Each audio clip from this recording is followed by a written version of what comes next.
Hello and welcome to the Ice Guys. This is the show that takes you into the world of the National Hockey League. Every game, every day, from a betting perspective. With pro sports handicappers Ian Cameron, Alex B. Smith, and various guests from the world of hockey and sports betting. And now, here's your host, Ian Cameron. Welcome to the Ice Guys, Tuesday, January 9th. Ian Cameron, Alex B. Smith, ready for the Tuesday NHL slate. A big slate as usual, 10 games, although there's been bigger cards on a Tuesday than this, but still 10 games, a big slate as usual, and we'll be breaking it down momentarily. We'll also be looking back at the Monday night games as well to get things rolling. It was a light card last night, just 4 games, but, for the most part, 4 pretty entertaining games, starting at Madison Square Garden with the Vancouver Canucks and the New York Rangers. A 6-3 victory for the Vancouver Canucks. Very impressive. And what's great about Vancouver last night is that a lot of their goals weren't of the cheap variety. There were some really nice goals scored, particularly Elias Pettersson. Elias Pettersson was just absolutely terrific with the 1 goal he scored. Just absolute skill and stick handling and hands really to be able to finish like he did in that spot. He was great. Miller, of course, scores. We mentioned him on the show yesterday that JT Miller would want to play well going back to New York. He got on the scoreboard. It was a great game again for Quinn Hughes. Really, everyone for the Canucks had a really, really strong game overall in that 6-3 victory last night. Höglander with 2 goals as well, showing off what kind of forward depth this team is capable of. Besser gets a multiple-point game as well, 3 points for him. It was all hands on deck, no passengers. That's what Rick Tocchet said after the game. And the New York Rangers, they haven't had their best play the last month. Remember, they had that great October, pretty good November, and they've kind of been meandering along a little bit here, really, since the early part of December. But credit to the Canucks, 6-3 win. That was a great game for me with the betting results. Vancouver, both teams to score in the first period. The full game over cashes. So very, very excited to see all that come in. Not as good of a game for me was Dallas, Minnesota.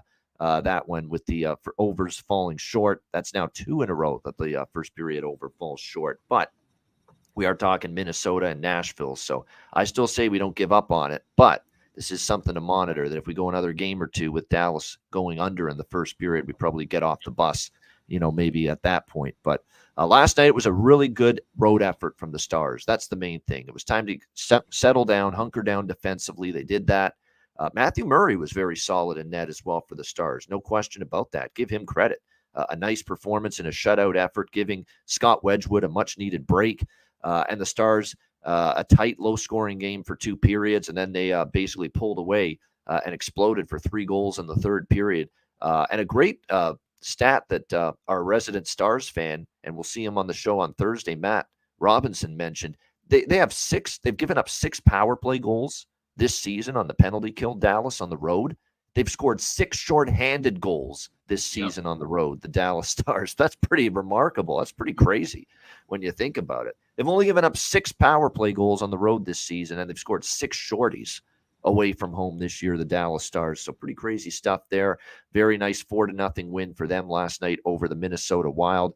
The Keystone State rivalry, 4-1 Pittsburgh, but that was overshadowed by the news of a rather shocking trade. And it's not so shocking if we had known, along with the Flyers and the teams that they were negotiating with, what was going on. But certainly a little surprising that the reason for the trade, of course, Cutter Gauthier going to Anaheim in exchange for Jamie Drysdale and a second-round pick.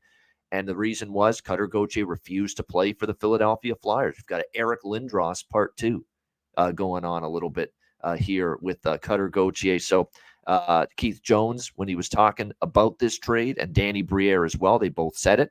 If you don't want to be a Flyer, you're not going to be here, and you're not going to be a Flyer. And that's exactly why this trade was made with Anaheim. What I love about, look, there's obviously nothing the Flyers could have said or could have done to change his mind. He obviously had no interest playing here. And there's a variety of reasons floating around that I've read, that the Tortorella was an issue with this kid, that he didn't love the direction of the franchise. I even see some crazy shit about Danny Briere being a rookie GM, and that bothered Cutter Gauthier. So it's just like, it's really, really odd. And I hope none of that is true, because if those are the reasons, that you're giving up and saying, I don't want to be here, is because you're afraid of a little tough love, a little hard coaching from Tortorella, and you don't like that there's a first-year GM in the mix running the ship. I mean, my goodness, talk about soft. Talk about, just character issues, flaws with just what kind of mental toughness this kid has. Seriously. I mean, I've really got those questions now about him. Now, this is not to say he can't be a phenomenal hockey player, have a great career. We know he's incredibly skilled, and we know he had a great World Junior Hockey Championship just now for the gold medal winning U.S.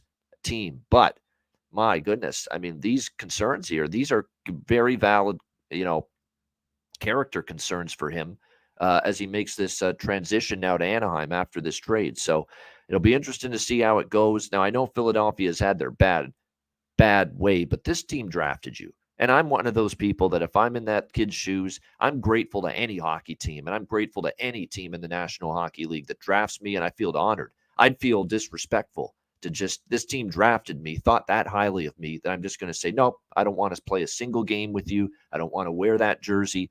I feel morally and from a ethical standpoint with just the kind of character and the kind of, I'd want to be a good character, someone that a team could rely on to be a good in the dressing room, good character guy with the team.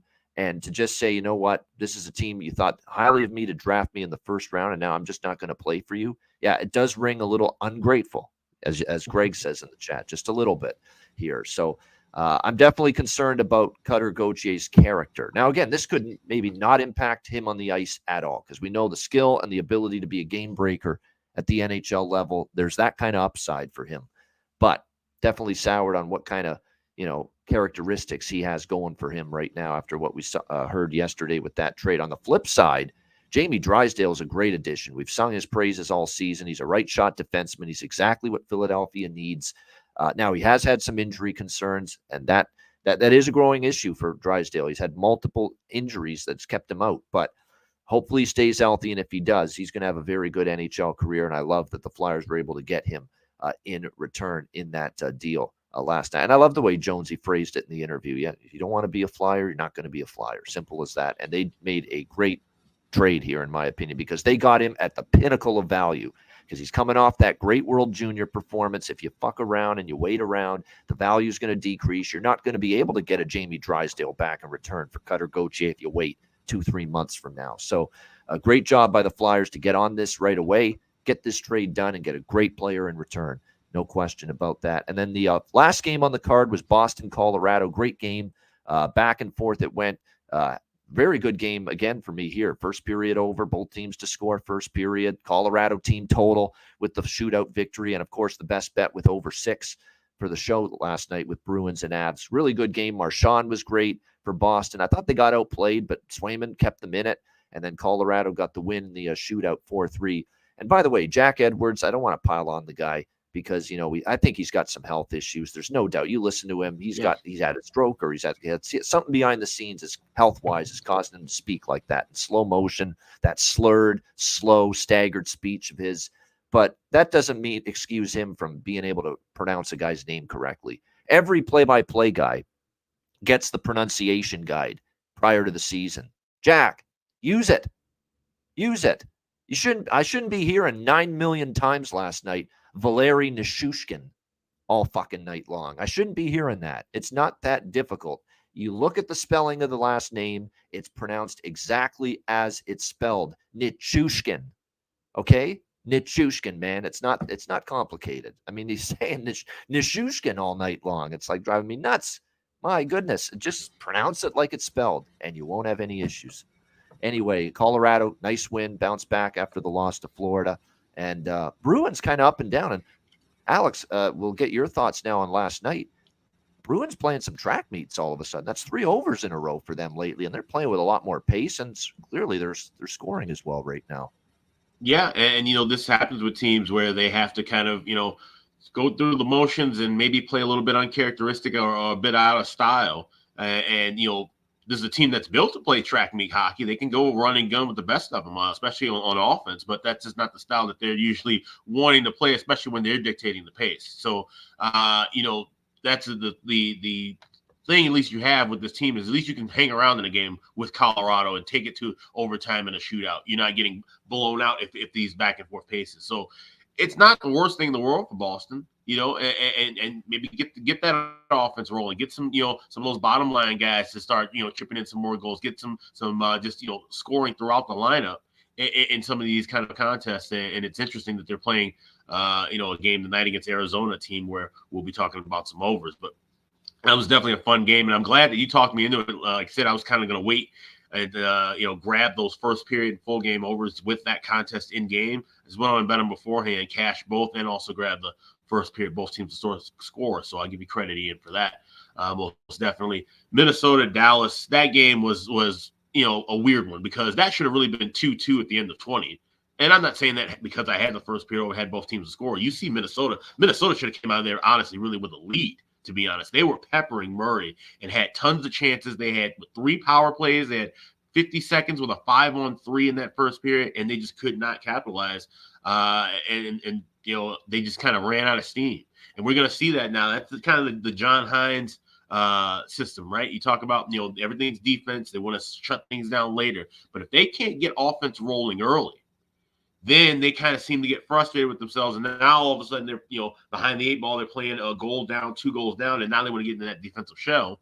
Well, they don't have the offense to just click, turn it on and all of a sudden get a goal to come back, get 2 goals to come back and tie a game. So that's a problem moving forward with Minnesota. And this is a team now, you kind of want to circle them with first period things for a different reason because they have to get things rolling in the first period. Otherwise, they may not get things rolling at all.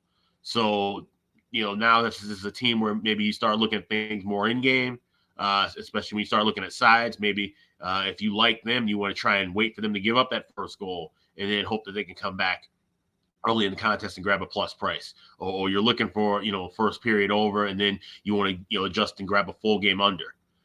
So those are things that we're seeing now from Minnesota. And then to kind of just go back with the trade situation with Philly and Anaheim. Everybody can say that, okay, he's a spoiled brat or he's ungrateful for the team he's drafted.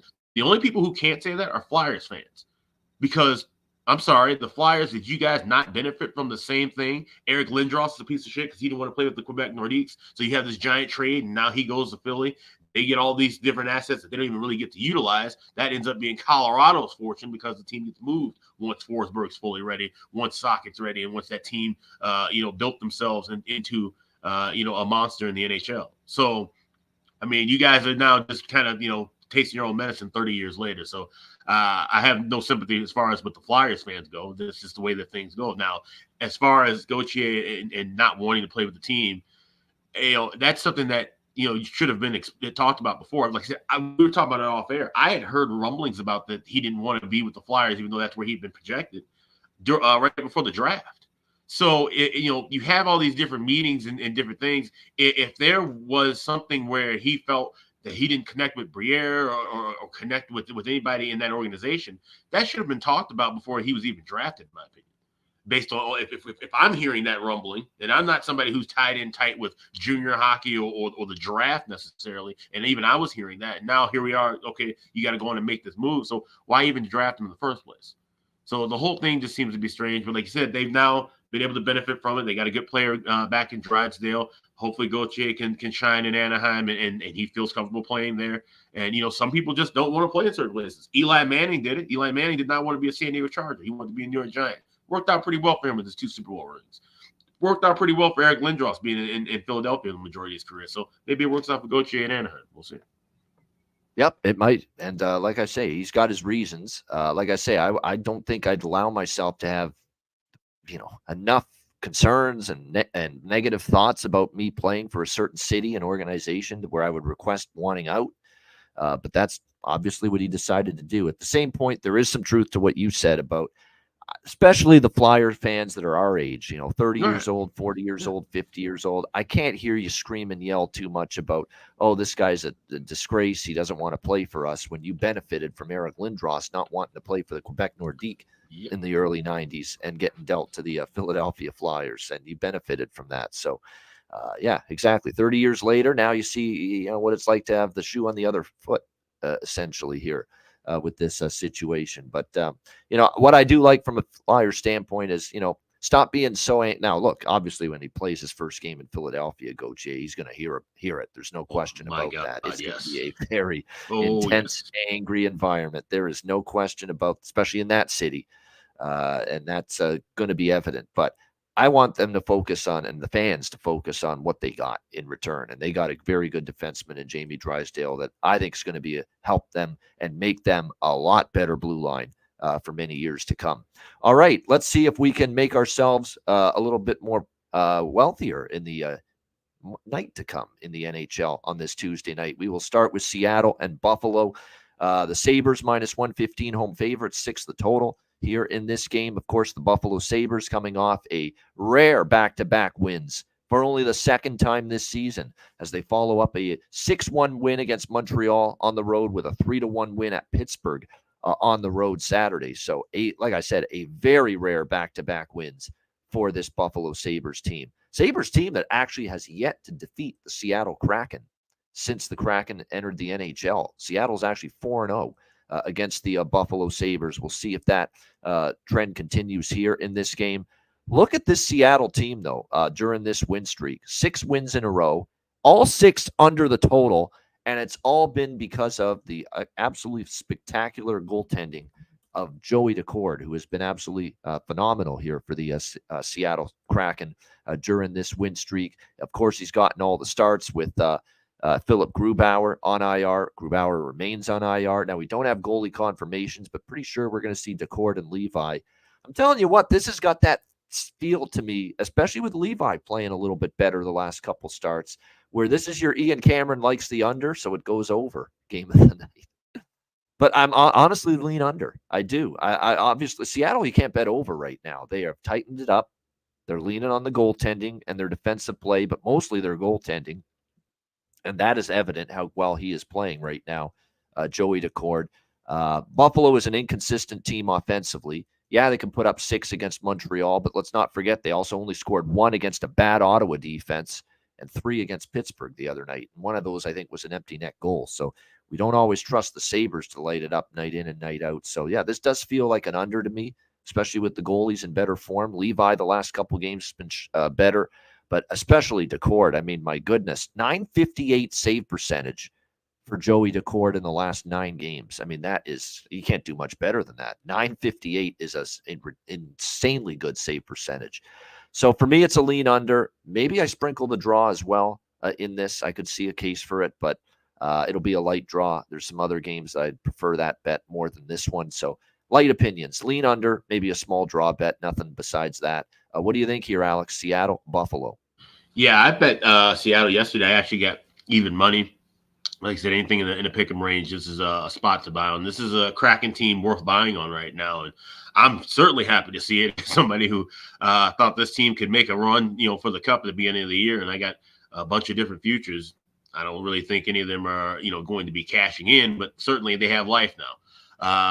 And this is a great run. Like I said, Joey Decord has been lights out, and he's the guy worth backing at this price right now. And you mentioned about how Buffalo, they have yet to beat Seattle in the 4 meetings previous. So I think they make it 5 in a row. Let's go with Seattle on the money line.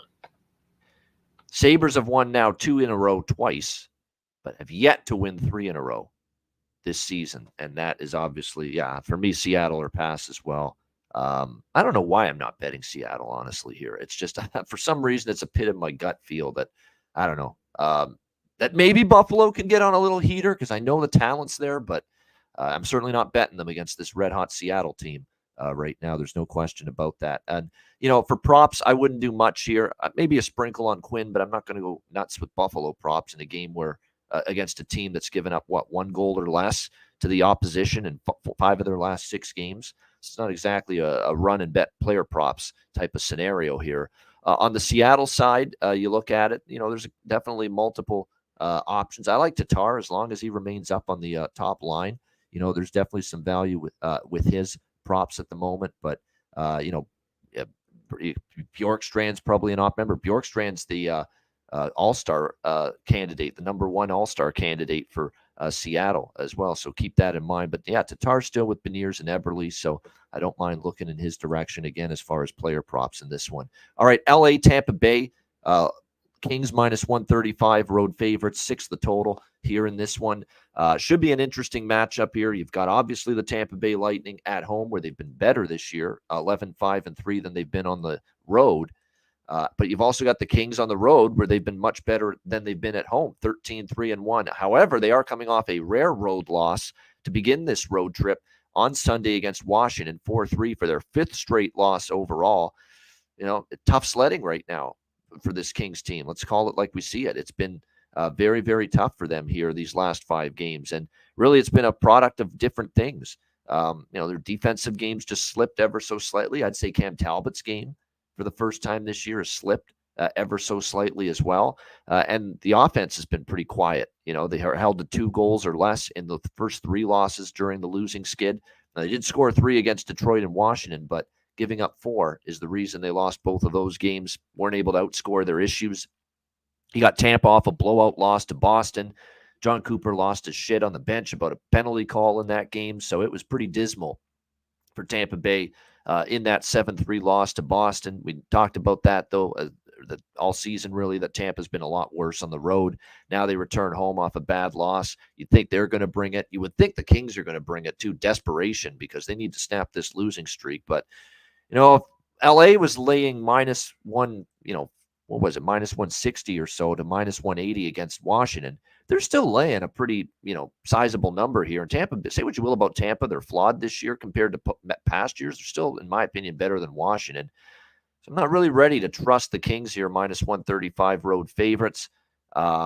But do I want to bet Tampa Bay against this Kings team? I still think Kings are a better team, and Kings have still been very good on the road this year. So I'm really passing on this game, to be honest. Not a whole lot for me with this matchup with the Kings and the Lightning. There's better games on the board for me betting-wise. Good game to watch.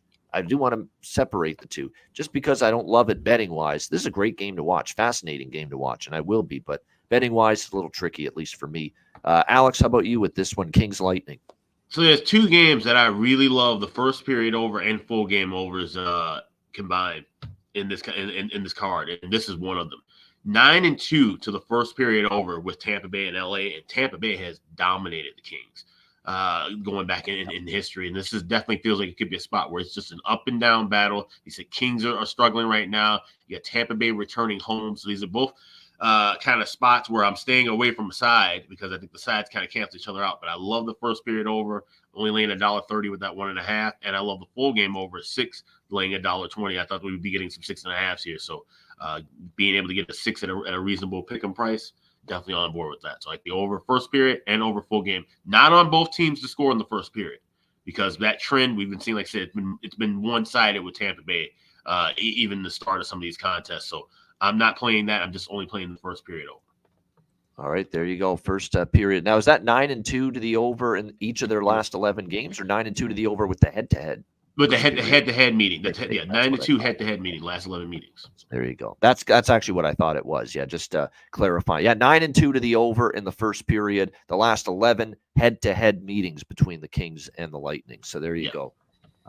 Yeah, that's definitely something worth riding. And it kind of feels like a game where we know when the Kings can play a low-scoring game, but they got to get going. They need a win. I expect aggression. You'd expect Tampa Bay to feel the same way after getting bombed in Beantown on Saturday night. So the first period over, I could definitely make a case for that, and maybe even a both teams to score first period might be worth a look there in that game. The props in this game for the Kings. You got to look at, I'll say this about the Kings. Fiala's really starting to heat up for them. We know Byfield, Kopitar, Kempe, Moore, they've all been chipping in at a point in time, but I don't know if there's anyone in better form at the moment than Fiala. Fiala with 2 goals against Washington, 3 in the last 4 games. So there's an option there as far as props on the LA side. If you're going to look at Tampa Bay, obviously, Kucherov, Point, and Stamkos, there's no shame in looking at any of them. But I'll mention Mikey Asimon again on the second line. He's gotten some chances. Brandon Hagel, by the way, with 3 points in the last 4 games. So there's a couple to maybe consider here for the Tampa Bay Lightning. Cuban likes Philip Deneau, plus 330. We'll see if he can get that going for them tonight offensively. But again, this should be a good game. 2 desperate teams in action. All right, San Jose, Toronto. Back-to-back for these 2 teams head-to-head in San Jose to Saturday night. And then they both make the trip back to Toronto For the back end of this home-and-home series, Sharks and Leafs, we've got Toronto minus 450. Holy mackerel.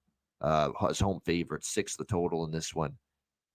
I'm doing it here. I'm taking a small shot with SJ Sharkey in this game at plus 3. Like, they just beat this San Jose team in San Jose. Perfect 3-0 sweep of the California road trip. And I don't know off the top of my head how many times Toronto has been the minus 300 or minus 400 favorite or higher, but I can rest assured and know that I'm pretty confident this is accurate. I know in the last couple of years when they've been minus 3 or 400 home favorite, they've lost multiple times in this role. I know that for a fact, and I know they can be vulnerable and they can be there for the taking when they are getting this. They are laying this kind of price here. And again, you look at this Toronto team, feeling all great about themselves after everything's just hunky-dory right now in Toronto. It's sunshine and rainbows and lollipops and ice cream right now with the Toronto Maple Leafs after that great 3-0 sweep in California. And now they play a team they just beat, 4-1 Saturday in San Jose. You've got bigger games coming up with the Islanders back in Long Island where Tavares will get his ass booed again like he always is there. That's coming up on Thursday. You've got Colorado after that coming to Toronto on Saturday night this weekend. And then you play a couple division games after that. Detroit's on the radar. Buffalo's on the radar. Boston's on the radar again. Tampa, the game with them coming up. This just feels like that for Toronto spit the bit spot. And we know they're capable of it. That spot where they just lose in this stunning fashion in a sterile environment on a Tuesday night at home with a wine and cheese crowd of Scotiabank Arena. And here they are falling flat in this game. And it just got that feel to it, in my opinion. So for that reason alone, I'm going to take a small shot with San Jose here, plus 350 in this one. I also lean to the over a little bit. I think this is one of those spots, too, where I know it was under in the game in San Jose, but back home, off the road trip, and see some sloppiness creep back into the Leafs defensive game, which was very good on that road trip. I'll dare them to be good again tonight in this tricky, dubious spot here back home after that great road trip. So I think this could be a little bit more of a loose up and down type of game here tonight with the Sharks and the Leafs. It's also going to be, now it is San Jose.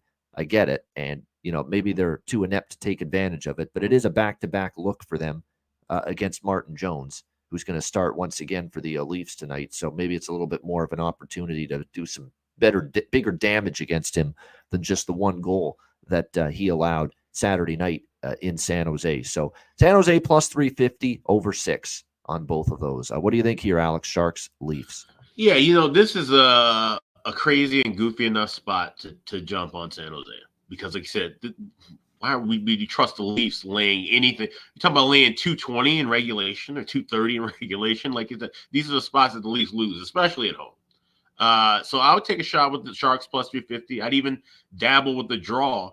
I mean, it's rare that we're ever going to be able to try to hit a draw that's in the range of plus 470 at FanDuel. So why not? They're worth small sprinkles. These are not full unit shots by any means, but crazier things have happened. So Leafs could win this game 7-0. They probably should.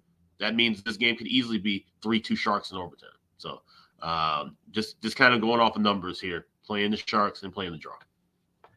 This is just a case of I'm making this bet because I know this Leafs team and their profile. And their profile is when things start to get rolling and they come back off some success and they're at home in an early weeknight game early in the week against a really terrible hockey team, that's often where they've tripped up. So many occasions they've tripped up in this kind of spot. It's really remarkable, uncanny to think about it. Look at earlier this year, Columbus. I feel this is what it's going to be. I feel this could be 6-5 San Jose tonight in overtime, much like that Jackets game or just recently in Toronto where remember Columbus got maybe not the 5-0 lead, maybe a little more back and forth than that, where Columbus had the 5-0 lead and Toronto came back and tied at 5-5 and with that crazy third period comeback. This might be a little more back and forth to it than that, but that's what I feel. It's going to be a little bit loose, a little more of a track meet. Toronto a little off their game defensively. Martin Jones has to face a team for the second straight game and have a better idea how to beat them and better success as a result. And, obviously I think the Leafs can at least score as well, that kind of game. So taking the shot and the draw, by the way, I have to actually take a small shot on the draw as well. When I see the price, Alex, at FanDuel, it's plus 490 at FanDuel. Plus 500 at DraftKings. We're closing in on 500 with a draw in a very plausible draw scenario. And I remember there was a game last year in Toronto, Alex, with Arizona, the Coyotes.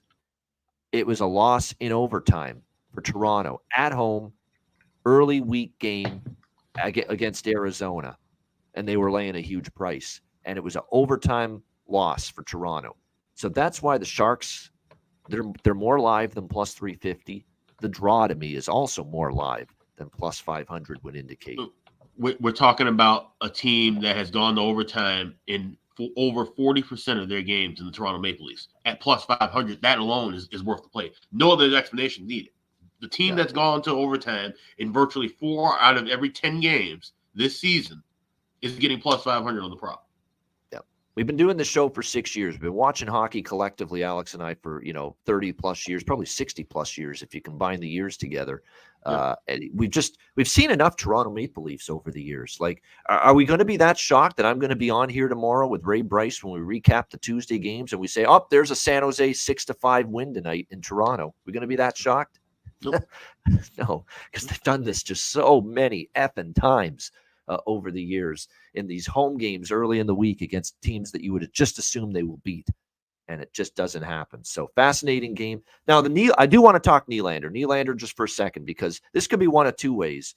Either he wants to prove his worth immediately with the big money he got yesterday and is a huge night, or maybe it's a little letdown emotionally after signing the big contract, and he maybe doesn't have a big productive offensive night tonight. And I know someone in the chat here, this is Bailey, saying it's going to be the latter. He's going to have an emotional letdown, if you will, following the big money contract that he got yesterday from the Toronto Maple Leafs. So that's why the Nylander props are tough tonight. I could make a case that either could happen, and we'll see. But plus, it's not a Leaf spot, in my opinion, for their best effort, just because we've seen this crap for years from them in these kind of scenarios. So fascinating. We'll come back tomorrow. We'll see if we were right as rain as usual with this Toronto Maple Leafs team as far as this game is concerned.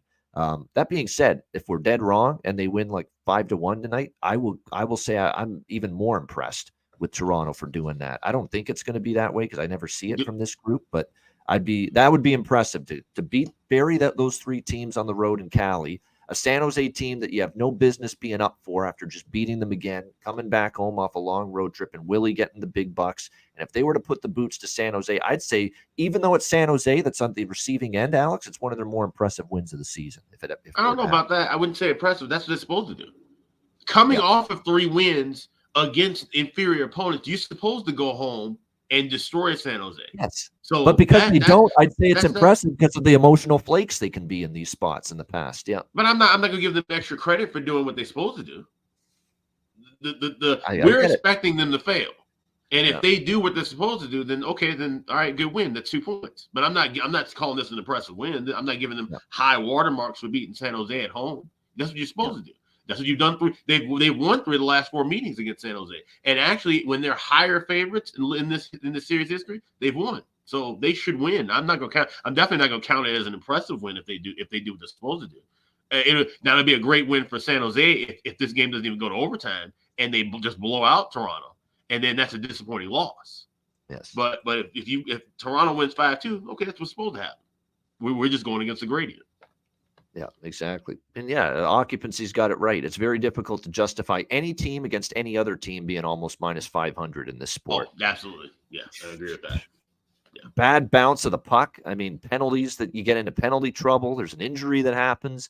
It's just there's too much hockey roulette, if you will, in this sport in particular to really ever feel comfortable when you're taking a favorite in this price range. All right, Vancouver Canucks, New York Islanders. We've got the Islanders minus 120 home favorites, 6.5 being the total here in this game. Thank you, Vancouver. I love this team. I love backing them. There's no question. Very happy to cash a nice plus 130 I was able to get as high as that price with the Canucks last night in that win against the Rangers. But it's not a great Canucks spot tonight. It's back-to-back. You're probably going to see Casey DeSmith after it was Thatcher Demko last night. So, I don't think I'm going to go back to the well with the Canucks here in this game. Ilya Sorokin confirmed for the Islanders. And, let's give the Islanders some credit. They were playing pretty well on that road trip there. They had a tough loss to Colorado. They beat up Arizona 5-1. They ran into a Vegas team that was ready to stop the bleeding, and Vegas took care of business against them 5-2 to end that road trip for the Islanders. Now they're back home here in this one. Like I say, I expect Casey DeSmith to be back in between the pipes here for this Canucks team tonight after we saw Demko last night at Madison Square Garden. There is some good news here for the New York Islanders. We've talked about how for the longest time this year they've been without Pelech and Pulock. Well, one of those two guys is back tonight, activated from long-term injured reserve, Adam Pelech, and he makes this team a lot better defensively. There's no question about that. Him and Pulock, who's still out, Ryan Pulock's still out, they're two of their best defensemen. So to get him back, it's significant here in this one, no question. Like I say, I had my win with Vancouver last night. I'm certainly not fading Vancouver, though, even though they're on this back-to-back on the road. I still think they're the better of these two teams. They're playing great. I wouldn't be totally shocked if they were to win again tonight, but I just don't want to back them at a worse price than I got yesterday in a less favorable spot, as well. So the only thing for me here is I will take the draw here. It does feel that way. I think we've got that kind of game here potentially with the Canucks and the Islanders. We'll go back to draw island here in this one. Keep in mind, Vancouver beat the Islanders 4-3 in overtime at home back in November. So we saw the earlier meeting this year go past regulation between the Canucks and the Islanders. So it's a draw bet for me. I grabbed over 6 overnight with this game, and there's no 6s anymore. It's 6.5. I still lean over at 6.5, but I like the 6 better. I certainly think we could see some offense here. We did see 7 in the previous head-to-head meeting with the Canucks versus the Islanders earlier this year, but I did like the 6 more, but I'll still endorse it at 6.5. And as far as first period, both teams to score, I could see that as well. What do you think here, Alex? Canucks, Islanders? Yeah, I'm on first period over. Caesars has a minus $1.30, and we've seen some crazy first periods with these two teams just kind of going back. February 9th, 2022, a 5-1 first period. March 10th, 2020, a 2-2 first period. Last two meetings, each going over the first period over. So a 2-2 last year in February, the meeting here in New York. So definitely seeing some weird variants. Like I said, we see this a lot of times, and this is, if you notice that this week in the schedule, there's been a lot of cross-conference matchups. So we've seen a lot of these cross-conference. You've seen a lot of these road trips going across the country. And it's lending itself to, you've got teams that are rested now, or teams that are, like I said, starting these new trips, and so they're coming out with a lot of energy. We're seeing a lot more offense than we did, say, wrapping up the Christmas holiday, wrapping up the New Year holiday. So that's a good thing to see as far as for us playing overs. And you grab the 6, that's a great job. I'll be looking to try to get a 6 or a 5.5 in game, but I'm going with the first period looks, both teams to score and first period over pregame, and also have the draw as well. Got to do that with the Islanders. And like I said, Vancouver, talk about impressive wins. Last night's win was very impressive. Going into Madison Square Garden, doubling up a good Rangers team. Like you said, now heading into Elmont, a little bit kind of a not as hyped of an atmosphere in the second of back-to-backs. DeSmith, I think this is a game that definitely could be kind of a sleepier, lower pace after the first period, and then it kind of just rolls right into overtime. So we'll go with the draw as well. I mean, it's Captain Obvious prop, but I am liking Bo Horvat tonight against his old team. He did score against Vancouver earlier this season when they played in Van City. So definitely going to look toward Horvat tonight for them. For Vancouver, we've talked about how it's different guys every night. Like we know Pettersson, Kuzmenko, Miller, Besser are big time, can chip in offensively, but they've also can be the dominant players offensively. But don't forget about Suter and Lafferty and Garland and Mikheyev and some of these other forwards that are capable of stepping up on a nightly. Höglander, as JF says in the chat there. So yeah, no question that he definitely he's a streaky goal scorer. Höglander went through a little streak about a month and a half ago. Then went cold again, and now all of a sudden he gets 2 goals last night. So that's the thing for Vancouver. It's a moving target with their player props. It could be a different guy that's making the difference night in and night out. But definitely the standout prop choice for me for the Islanders tonight is Horvat. No question. And again, he did score against Vancouver when he played against them earlier this season. And yes, Simon Holmstrom too. I mean, I know he's only on the third line, but he has 2 points and a goal in the last 3 games. So he's been finding ways to make a difference as well for this Islanders team. All right, Columbus, Winnipeg, the Red Hot Jets, -250 home favorites, 6 the total here in this one.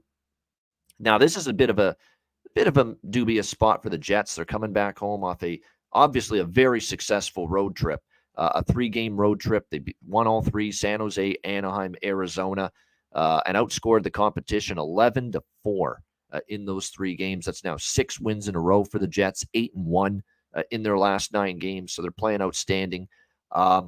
This spot's a little interesting though, because Columbus has played a very difficult schedule. And I'm not trying to make excuses for them or trying to make it sound like they're this much better team. You are what your record says you are. They're obviously not a playoff team. They're not a great team. But they have faced a absolute gauntlet schedule-wise here in the last month. Look at these games. 2 with New Jersey, 3 with Toronto. There's Boston in there. This has been a very, very difficult month. They've played a lot of good teams, and they've held their own in these spots, Columbus, lately. There's no question. So you look at them lately even though they're 2-6 in their last 8 games, they lost in OT to Washington. They lost in OT to Jersey. They lost in OT to Buffalo. They lost in overtime to Minnesota. The Boston game was competitive. They've been in a lot of games lately, the Jackets, and I like the effort we're seeing from them. And I think in this first period here, they might jump on Winnipeg. I mean, we know all year Columbus has been better early in the games than later in the games. Their third period is horrendous. The goal differential for the Jackets in the third period is awful. I'm going to take a small Columbus first period money line here in this spot. It's just got all the makings of Winnipeg maybe taking some time to get themselves dialed in and into this game, coming off a sweep in the road trip against a Jackets team that's been very good early in games lately. Remember the Minnesota game the other night? Yes, they lost to the Wild, but they started that game well. And I could see that being the case here with the Jackets here. A chance to win. I don't trust them for 60 minutes. Winnipeg's the better of these 2 teams by a mile. There's no question about that. But give me them in the first period to maybe take advantage of the Jets playing that first home period back after that very good road trip. What do you think here in this one, Alex? Columbus, Winnipeg. You hear me? Okay. Yeah, so I like this first period over. And like you said, it's kind of looking at fading, Winnipeg back home early, but you can't trust Columbus in a full game spot. But I definitely have Winnipeg circled as a team looking for either live money line if they're down, somewhere in the second period or beginning of third period, and maybe even third period, both teams to score.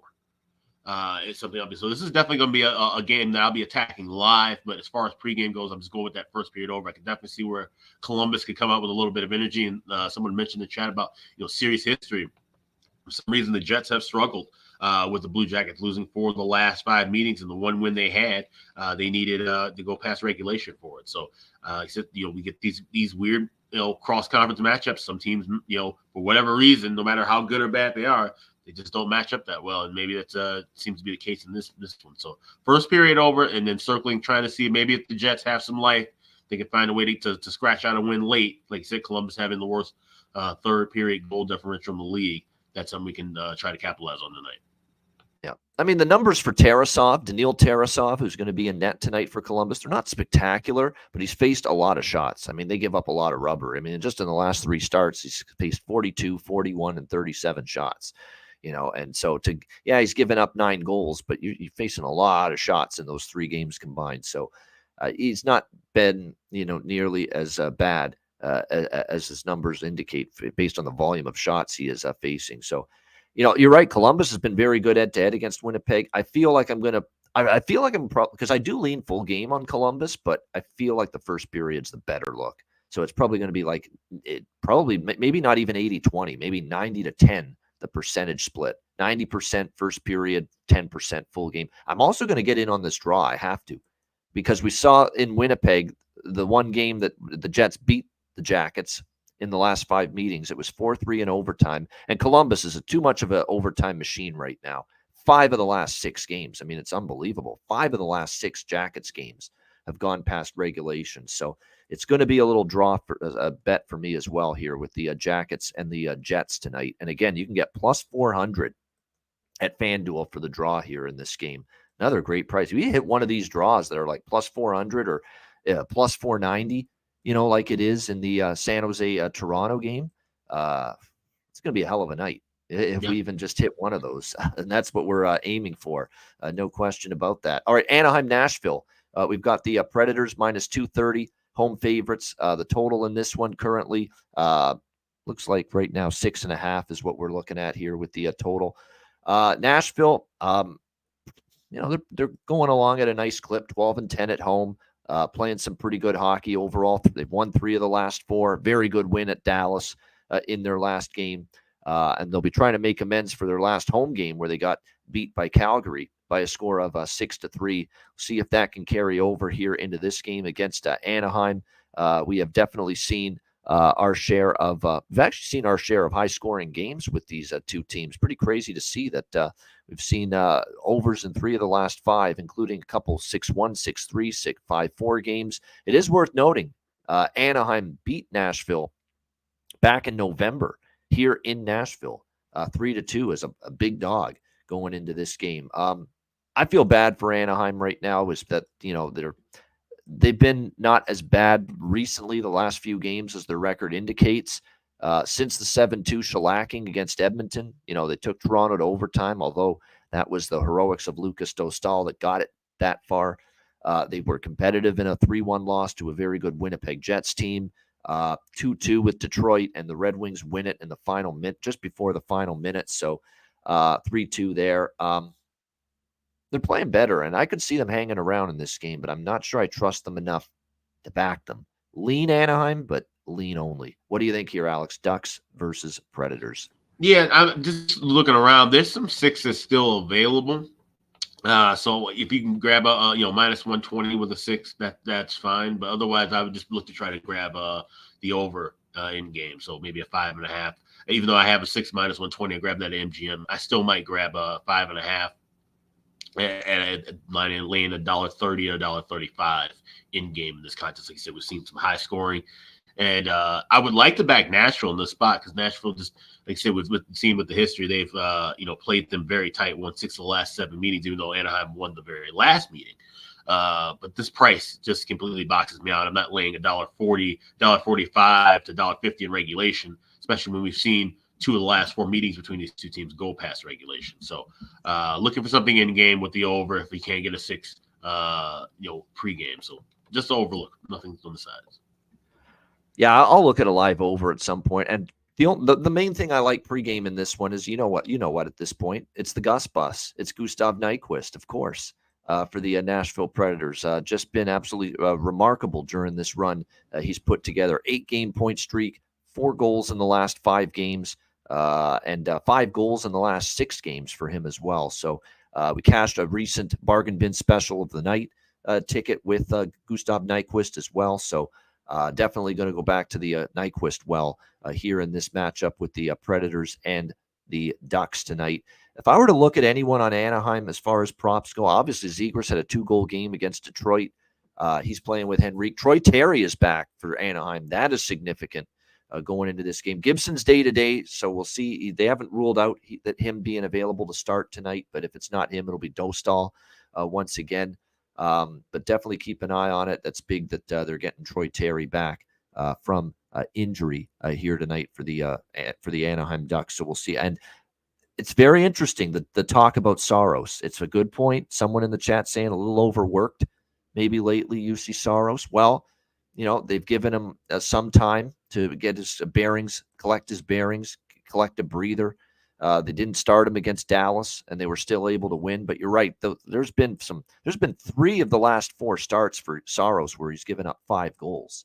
So this has been a bit of a bump in the road for him. He's had a very good season overall, but now he's been rested.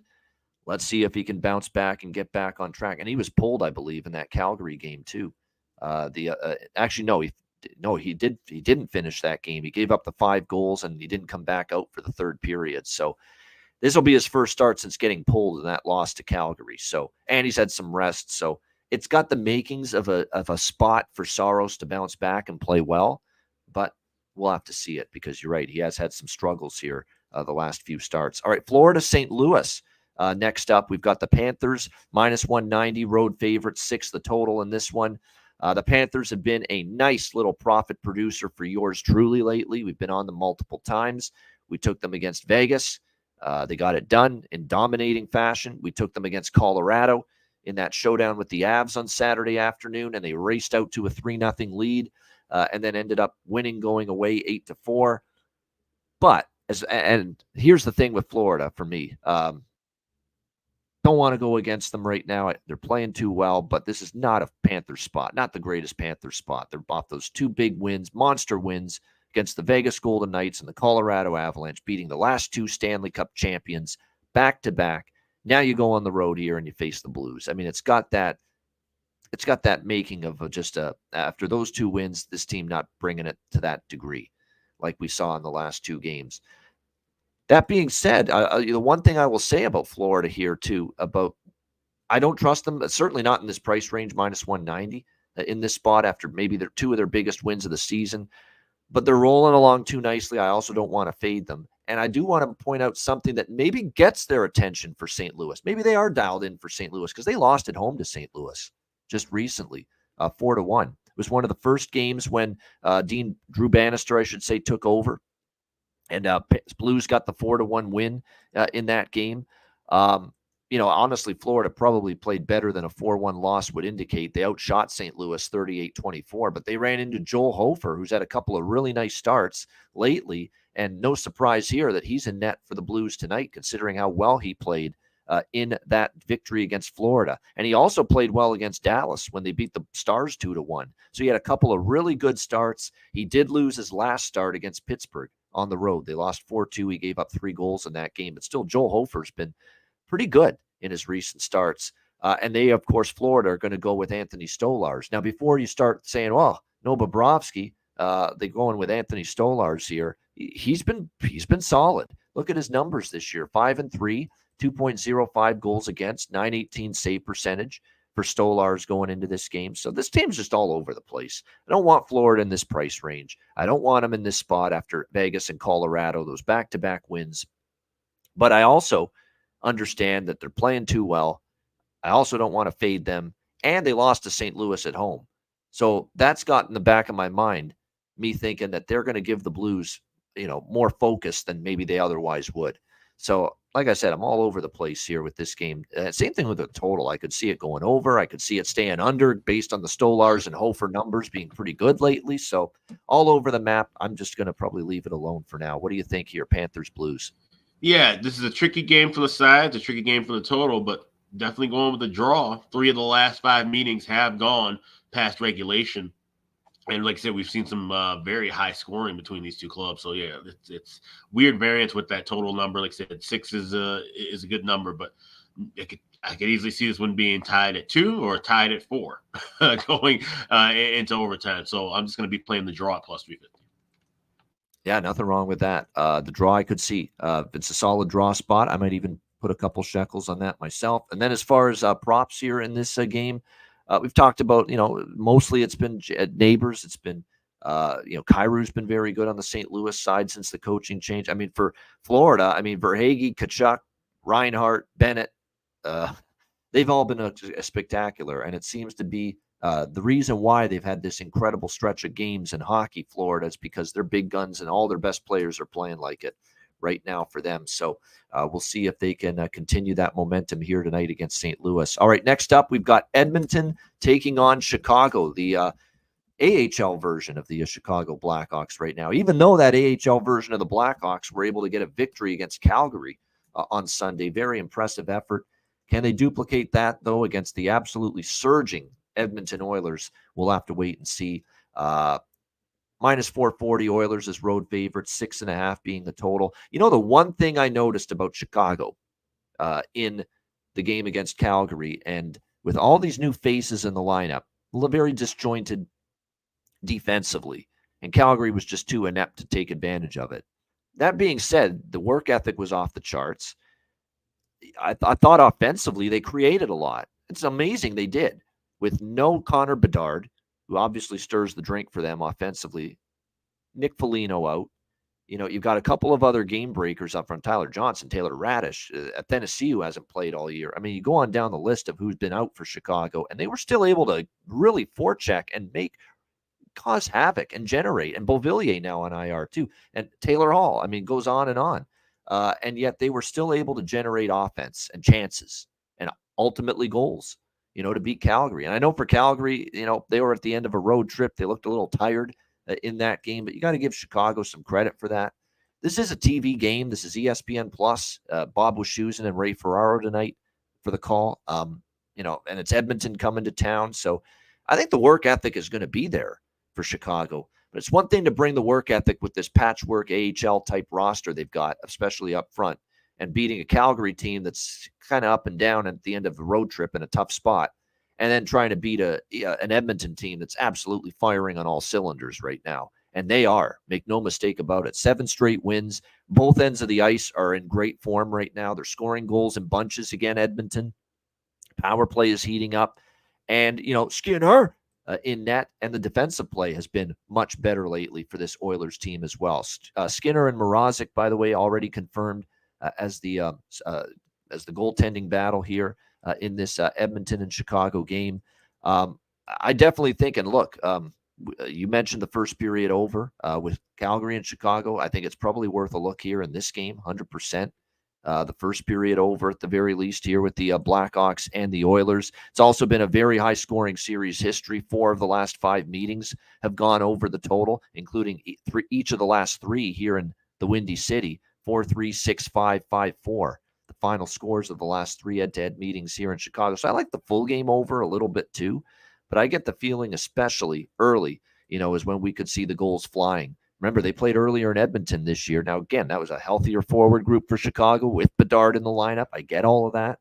But we saw 3 goals in the first period of that game in Edmonton earlier this year with the Blackhawks and the Oilers. So I like the overs in this game, but this is one where I gravitate a little more earlier in the game than later in the game with that first period over here in this one. Now, keep in mind the juice is not the best here. This could be one of those deals where maybe you wait for something live and take your shot on a scoreless first few minutes, get a better live number with a first period or full game over. You are talking minus 165 here with this price. And that's something to consider, but definitely think we'll see goals early. Hell, you could even go with over 2.5 first period if you feel that we could really get to that 3 goals we saw in the first period of the previous meeting with these two teams. So it's a lot of different ways you can go about it, but goals, especially early, is kind of my thinking here. What do you think, Alex? Edmonton, Chicago?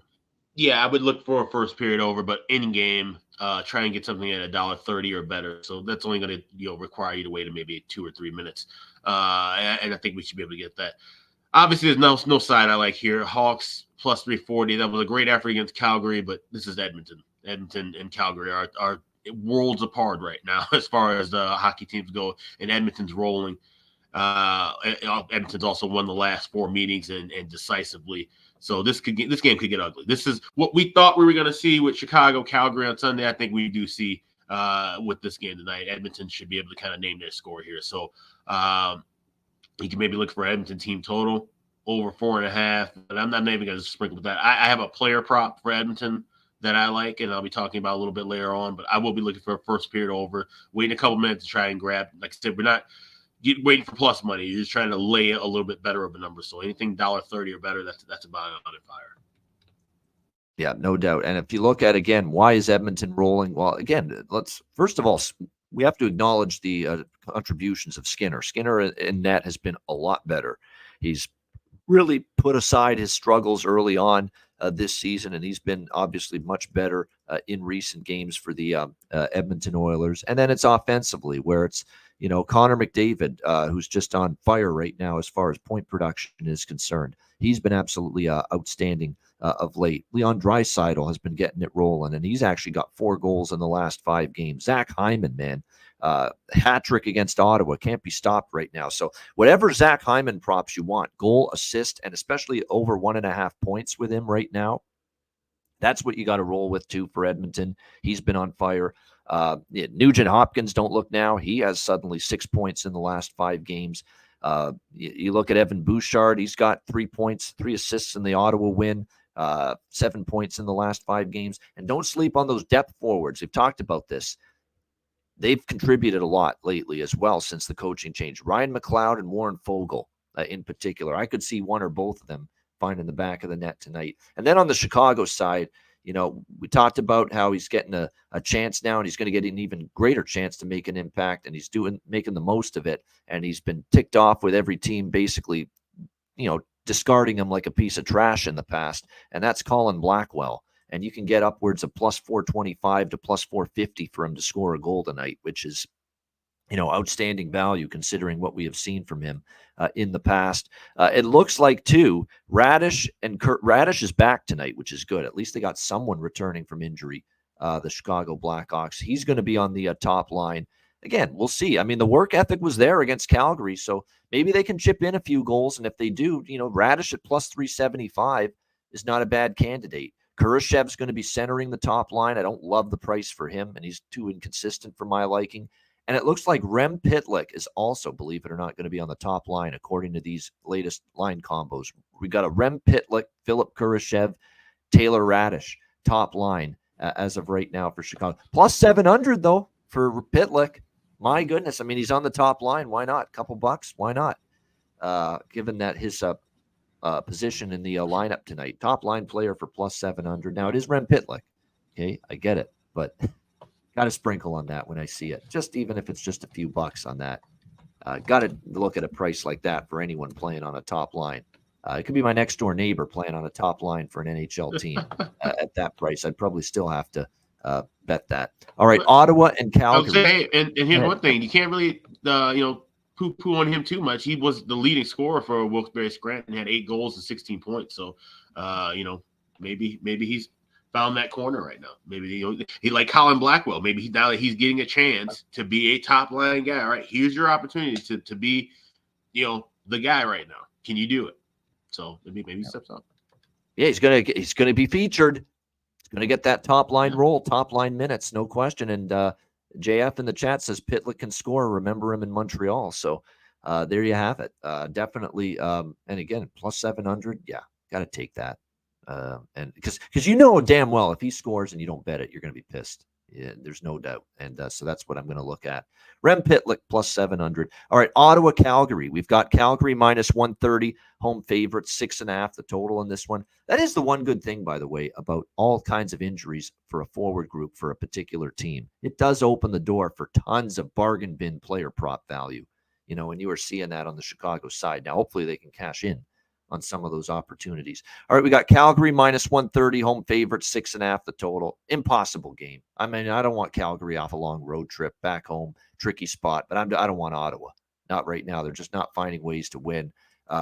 They need to get home, Ottawa, and get practices, and they need a long homestand. It feels like they've been on the road forever. I mean, this is ridiculous at this point. They had the long road trip through, Vegas, Arizona, Colorado, out west. They come back home for one game against Pittsburgh. They go to Toronto, and they have just 2 games at home, and then they're back on the road here, Vancouver, Seattle, Edmonton, Calgary. Then they're in Buffalo, and then they finally have a long homestand after that. It's not going to be until they get that long homestand starting next week that, and Martin gets practices galore and time to, get the system implemented, that I'm going to be interested in Ottawa, because I just think, and even then we got to see some signs of improvement from them with those practices and on that homestand. Until then, I can't back them. Just can't. But for Calgary, you're talking about a team that's off a very long road trip. It's a dubious spot there for the Flames right now going into this matchup. It's really, really just all a tough game here. It's 2 sides that I think are in spots I don't trust them in. Ottawa, they're not winning. Calgary, at the end of that 4-game road trip, I don't necessarily love this situation for them either. You look at the head-to-head series. Calgary's actually won 3 of the. They've actually split the last 6 meetings, 3-3 apiece. We'll see if that continues here. Calgary's won 2 of the last 3 head-to-head meetings between these 2 teams. It looks like, as far as goaltending tonight, Korpisalo and Markstrom. God, Korpisalo's had a tough time, and it's unfortunate. This is a guy that I thought toward the end of his time with Columbus, he was playing well. I thought he was playing solid for LA, but it's been a tough year for him. 7-13, 3.60 goals against average, 889 save percentage. In his past 9 starts, he's 1-8, 36 goals allowed on 271 shots during that span. It's not what you want to see. I lean a little to a Calgary team. I'll say this: if you like Calgary, take the team total over, because my guess would be if Calgary wins this game, they've got a good chance to score at least 4 goals. So if you like Calgary, just take the team total over 3.5 at plus money, by the way, rather than the minus 130. Mild lean to that, but a very, very tricky game, because I've got a team that ain't any good and not winning right now with Ottawa, and a team that's just in a dubious spot laying a price like Calgary. What do you think here, Alex? Ottawa, Calgary? I may grab both teams to score in the first period, but that's really not. I can't bring myself to bet either side, and I don't like this total at 6.5. And with a bunch of other stuff already in place, it's a bigger card for me tonight. So it's more likely just be a full pass. Nothing wrong with that. Nothing wrong with that. How about first period, both teams to score is not bad. Actually, that makes sense when you think about it. Ottawa, desperate at this point to try to get some kind of good positive vibes and a victory on the board. So you'd expect them to be, in theory, ready from the start of the game, although that hasn't always been the case. And Calgary, too, coming off the road trip, maybe a little not flat, but sloppy with the puck. You know what I mean? And a lot of teams I find can be sloppy defensively when they're back home after a pretty lengthy roadie, and we could see that. So maybe both teams can't find the back of the net in this opening period here with Ottawa and Calgary tonight. Even then, it's not the most attractive price. I'm saying bet online plus 140, plus 150, so it's right on that kind of cut range. So if you want to bet something on the game, that's the only thing I can really endorse.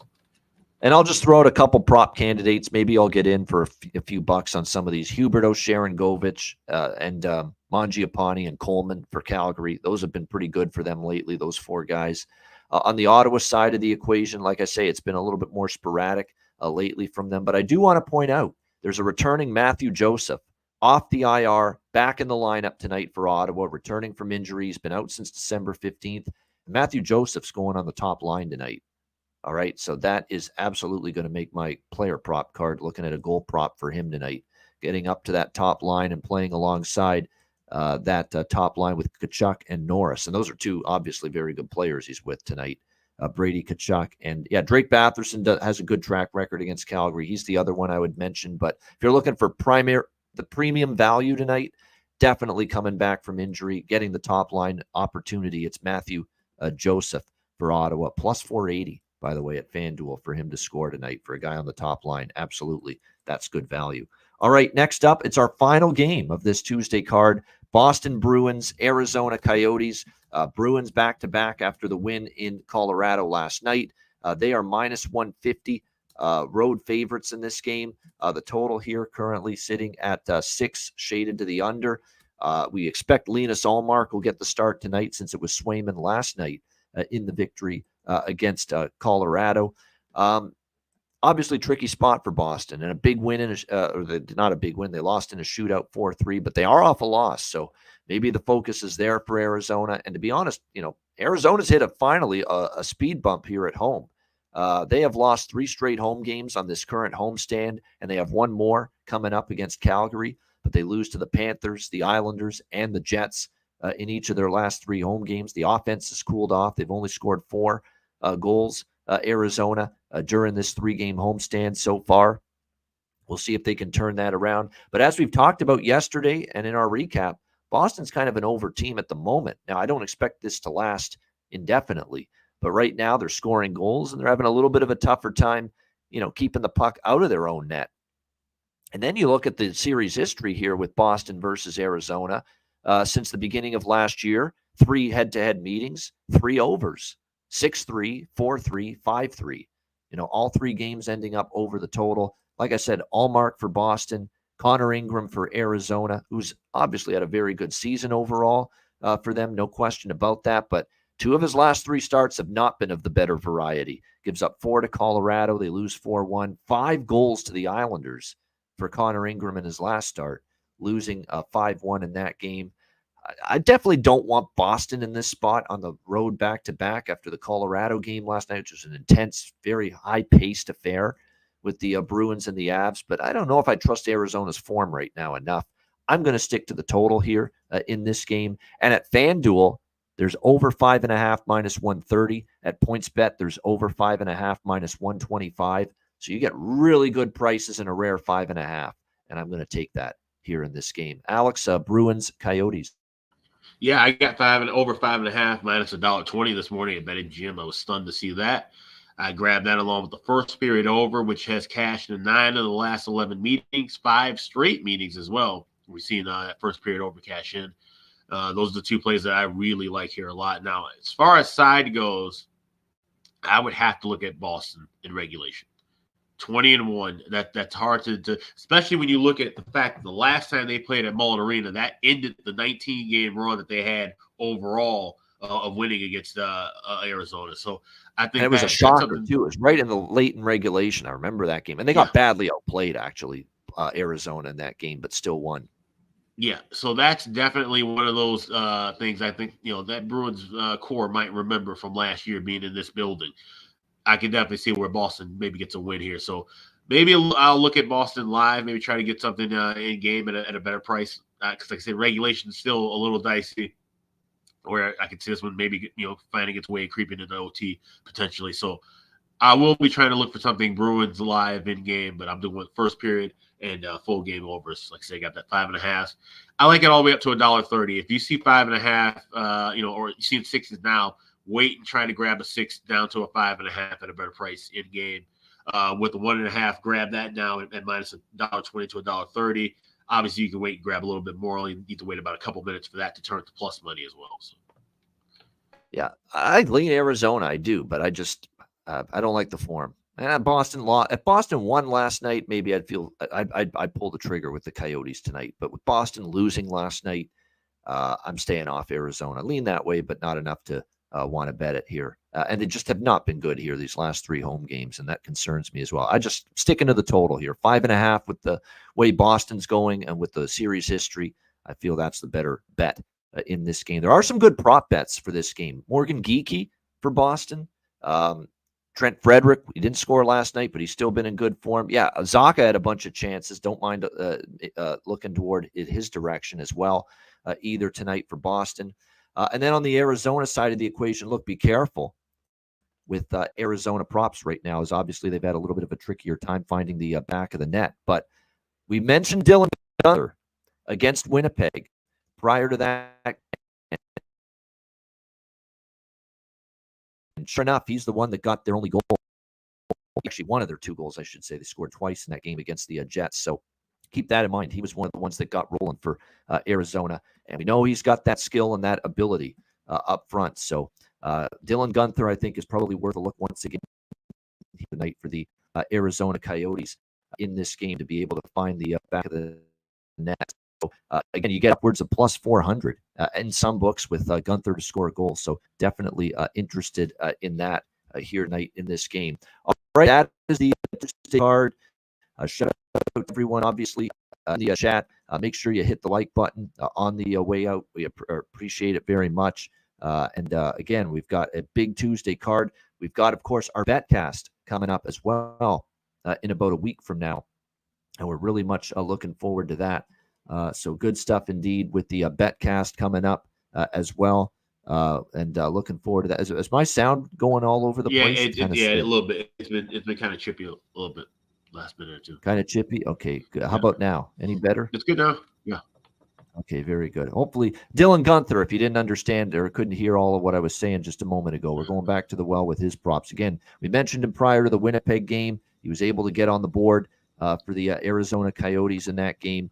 Gave them a little bit of a jolt offensively. So I think you go back to the well with Dylan Gunther tonight again for Arizona.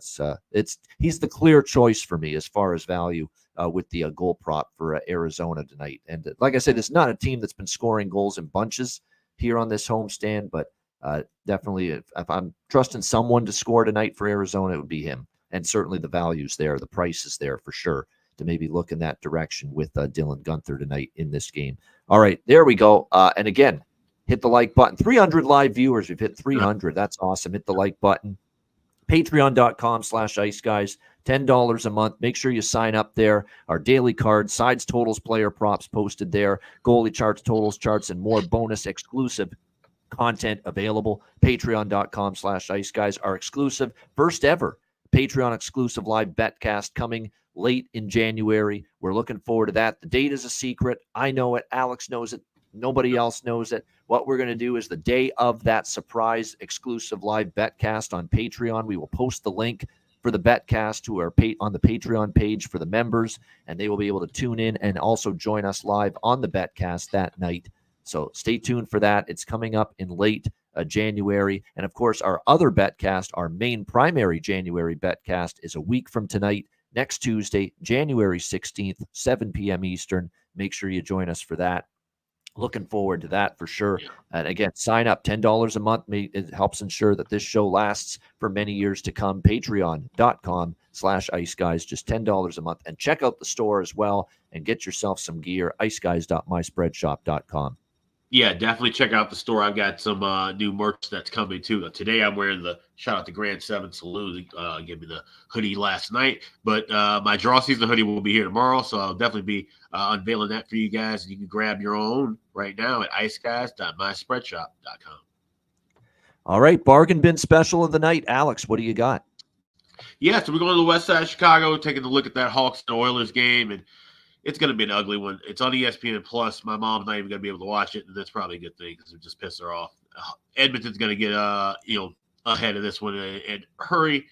And one of the players I like to get the first goal of the game is one Connor McDavid. Now, the whole reason why this game's on ESPN Plus is supposed to be a battle of Connors. McDavid versus Bedard. Of course, Bedard's not there with the broken jaw, but McDavid will be there, and I think he's going to be leading the charge there with Edmonton. So at plus 850. Give me number 97 to score the first goal of the game here for Edmonton against Chicago. All right, Connor McDavid to get the first goal of the game for the Edmonton Oilers. What was the price on that? Plus 850 at FanDuel. Plus 850. There you go. So the bargain bin special. First goal of the game, Oilers Blackhawks, Connor McDavid for Alex B. Smith with his bargain bin special tonight. My bargain bin comes from the exact same game, and it's actually a Blackhawk. I got to do it with Colin Blackwell. I just see it. Betano, plus 530 for him to score a goal tonight with what he has done the last few games, with obviously the great quote after the Calgary game, talking about how he's sick of being passed over and teams bailing on him, teams not re-signing him, and he wants to play, prove everyone wrong, that he can be a bona fide day in, day out contributor at the NHL level, and he plays with that chip on his shoulder, as he called it. That's a great price for someone that's clearly going to get an opportunity because of all the injuries up front, and B is making the most of it here these last couple games. So Colin Blackwell for the Chicago Blackhawks, plus 530 at Betano for my bargain bin special of the night for this Tuesday card. Best bets, Alex, what do you like here for best bet tonight? Yeah, we're going with that late night game in the desert. Boston and Arizona. Give me the first period over 1.5 minus $1.20. That is cash in 5 straight meetings, 9 of the last 11 meetings as well. And Boston's been on this hot offensive run. They've had 3 games in a row fly over the first period total. So at 1.5 minus $1.20, we'll go Bruins Coyotes. My best bet for this big Tuesday. All right, there you go. Bruins Coyotes over 1.5 first period. Best bet for Alex B. Smith in this one. My best bet, we'll try to keep it rolling here after Colorado and Boston goes over the total last night to cash the best bet in that game. For my best bet tonight, I just get that feeling when it comes to San Jose and Toronto, we're going to see ourselves some goals here tonight. Now, I think the Sharks are going to be potentially pulling the upset. We know Toronto in these spots can play down to their opponent. So I think this is a spot, I like San Jose in the draw in this game as well for a split bet. But for the best bet on this show, I'm going to go with that total. Over 6 minus 125. I know it stayed under in San Jose, but coming off the road trip, I could see Toronto having a little bit of their typical at home against a weaker team, all over the map defensive effort, kind of like the Columbus game at home weeks ago where it was 6-5 in overtime for Columbus, that kind of a game up and down. Not the best effort from Toronto defensively. San Jose can find the back of the net, seeing Jones a second time in a row. But I also think, obviously, the Leafs able to find the back of the net themselves as well. So Sharks, Leafs over 6 for my best bet for this Tuesday card. That'll wrap up this edition of the Ice Guys. Thanks to everyone in the chat for joining us. Hit the like button on the way out. We appreciate it very much. A reminder, the Ice Guys is live 7 days a week, Monday to Friday, 2 p.m. Eastern, Saturday and Sunday, noon Eastern. And if you can't watch the show live, download the Ice Guys podcast in audio form on all major podcast platforms. For Alex B. Smith, I'm Ian Cameron. Have a great Tuesday night. Enjoy the games and good luck. And we will talk to you again tomorrow on Wednesday. It'll be me and Ray Bryce joining us again. Check in with Ray tomorrow on the Wednesday edition of the Ice Guys.